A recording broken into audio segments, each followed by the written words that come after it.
The letters of St. Paul to Titus and also to Timothy are in large part teaching the clergy.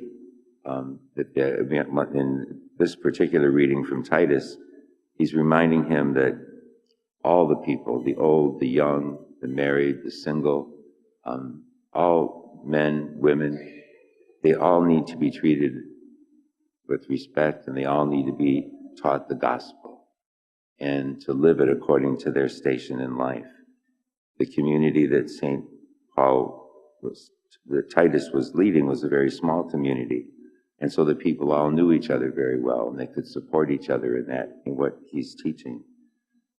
There's a story of a very wealthy man who went hunting, and while he was hunting, he stumbled on a branch and fell, and his gun went off and it injured his foot. So his friends who were with him carried him to a nearby farmhouse, and they called the doctor. And the doctor treated the wound. When it was finished, the man said to the doctor, "How could you treat this so calmly?"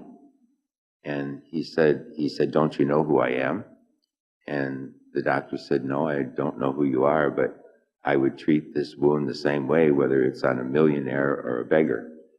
And I think that's what the gospel's saying to us today, that we teach the gospel to everyone, regardless of the distinctions of social status or whatever it may be.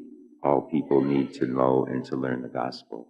And in the gospel today, Jesus tells us that we should burn ourselves out teaching the gospel by our lives for each other, and how important that is. And when we're finished, we can't say, "Now, Lord, give me some extra points because I was doing so good for you." He says, in the end, say, "I'm an unprofitable servant. I only did what I was obliged to do."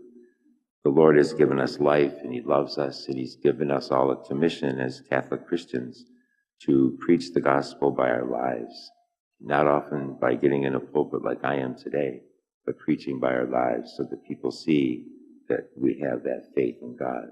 So today, let's look for opportunities to profess our faith in the best way that we can. Let us stand and offer our prayers and petitions.